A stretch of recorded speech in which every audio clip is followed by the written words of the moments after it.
Oui, merci Madame la Présidente. Bonjour à tous et bonne année. On le sait bien, la forêt européenne n'a jamais été aussi vaste.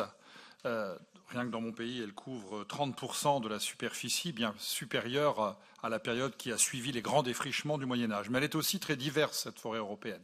Quoi de commun entre la forêt suédoise et la forêt grecque? Et puis, dans chaque État, il y a aussi une grande diversité au niveau des propriétaires, les forêts qui appartiennent à l'État, les forêts qui appartiennent à des propriétaires privés. Et certes, nous connaissons les menaces sur cette forêt, les nuisibles, les incendies, etc.